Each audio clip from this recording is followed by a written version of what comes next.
নমস্কার বন্ধুরা, আমি প্রিয়া। আপনাদের সবাইকে আমার কিচেনের আরও একটি নতুন এপিসোডে স্বাগত। আজ আমি আপনাদের জন্মাষ্টমী উপলক্ষে শাহি সুজির হালুয়া বানিয়ে দেখাবো। পুরো রান্নাটি দেখার অনুরোধ রইল। আশা করি আপনাদের ভালো লাগবে। ভালো লাগলে ভিডিওটি লাইক, কমেন্ট এবং শেয়ার করবেন। চলুন এবার রান্নাটি শুরু করা যাক। প্রথমে সুজিটাকে ড্রাই রোস্ট করে নেব, যার জন্য গ্যাসের ওপর একটি কড়াই বসিয়ে ভালোভাবে গরম করে দিয়ে দিলাম হাফ কাপ সুজি। লো হিটে সুজিটাকে কিছুক্ষণ বাদ নাড়াচাড়া করে নেব, মোটামুটি 4 থেকে 5 মিনিটের জন্য। হালকা কালার চেঞ্জ হওয়া অবধি সুজিটা নাড়াচাড়া করে নেব। ড্রাই রোস্ট হয়ে গেছে, এবার অন্য পাত্রে সুজিটা রেখে দেব।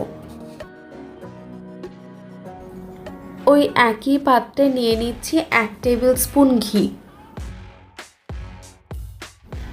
দিয়ে দিচ্ছি 10টা কাজু বাদাম। কিছুক্ষণ নাড়াচাড়া করে হালকা ভেজে নিয়ে দিয়ে দেব 5টা আমন্ড বাদাম। 2 টেবিল স্পুন মতো কিশমিশ দিয়ে দিলাম।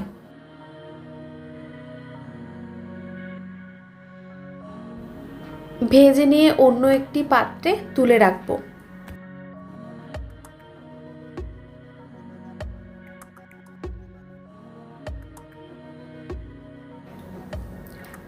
এখন অন্য একটি পাত্রে 1.5 কাপ দুধ বসিয়ে দিয়েছি।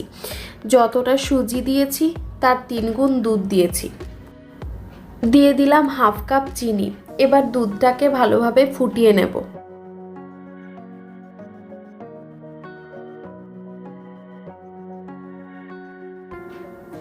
যে কড়াইতে ড্রাই ফ্রুটস ভেজে নিয়েছিলাম সেই একই কড়াইতে দিয়ে দিচ্ছি 1/4 কাপ ঘি। 3টে ছোট এলাচ দিলাম। কিছুক্ষণ নাড়াচাড়া করে নেব। আগের থেকে ড্রাই রোস্ট করে রাখা সুজি দিয়ে দিলাম। সুজিটাকে 2 থেকে 3 মিনিট হালকা কালার চেঞ্জ হওয়া অবধি ভেজে নেব।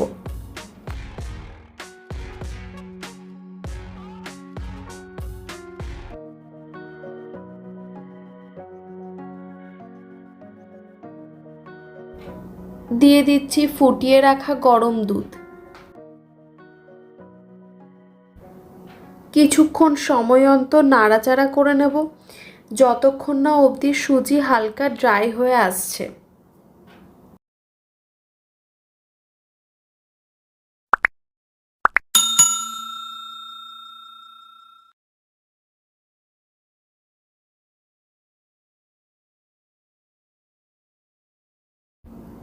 দিয়ে দিলাম সামান্য লবণ।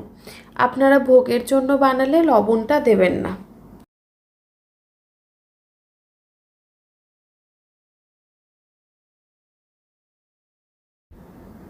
আগের থেকে ভেজে রাখা ড্রাই ফ্রুটস দিয়ে দিলাম। নাড়াচাড়া করে নিয়ে মিশিয়ে নেব ভালোভাবে।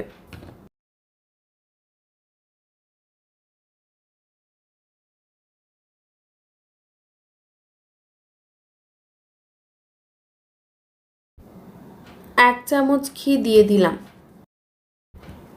নাড়াচাড়া করে মিশিয়ে নিয়ে গ্যাস অফ করে সার্ভ করুন শাহি সুজির হালুয়া। সম্পূর্ণ রান্নাটি দেখার জন্য ধন্যবাদ। বাড়িতে একবার অবশ্যই ট্রাই করবেন। কমেন্ট বক্সে জানাবেন কেমন লেগেছে আপনাদের। এরকম আরও রেসিপির জন্য চ্যানেলটি সাবস্ক্রাইব করার অনুরোধ রইল। আবারও দেখা হচ্ছে অন্য একটি ভিডিওতে। ধন্যবাদ, ভালো থাকবেন।